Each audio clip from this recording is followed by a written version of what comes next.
Okay, so Ma'am Janelle, ganito. Tuturuan naman kita mag-atras ng diretso lang.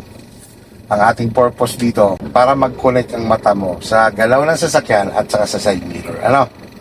Tulad ng sabi ko sa'yo, 1/4 lang. So since na tayo ay slow moving tayo, magre-reverse tayo ng diretso, gagamit tayo ng hazard. Sige, gamit ka ng hazard. Yan. Tapos, ang katulong mo dyan ay mga side mirror. Left and right at saka itong rear mirror. Ano? So, para ka lang din tumatakbo ng diretso dyan, kailangan hindi ka lalabas ng linya. Okay? And then, ang management ng paa mo, walang gas. Brake control. No? Bitaw-bitaw lang. Pagka nabilis ka sa atras, alalayan ng brake. Pag bumagal, bitawan mo lang. Huwag mo dadalhin ang paa mo sa gas. Dahil ari naman ay patag lang. Ano? Sige, lagay mo sa reverse. Yan. Release mo si handbrake. Pag nagre-reverse or nagpa-parking, hindi tayo dapat na galaw ng more than 5 km per hour. No? So, dahan-dahan lang. Okay, sige, tara.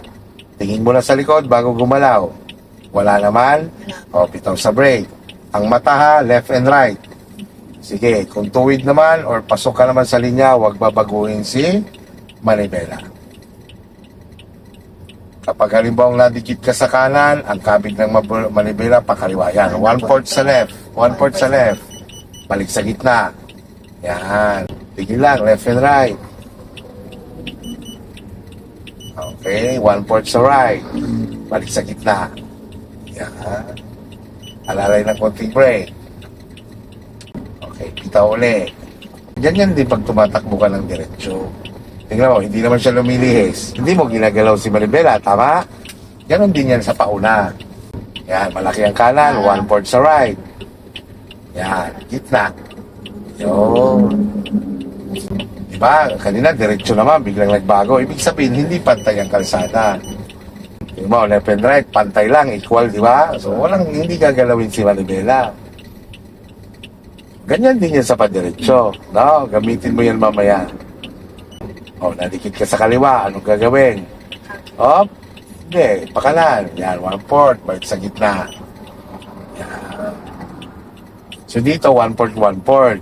Doon naman kanina sa pauna, yun yung 11 or 1 o'clock, no? Sa kaladikit. Yan. Pag gitna na, op, diretso na. Pag straight lang tingin mo sa bawat gilid mo, diretso na si manibela.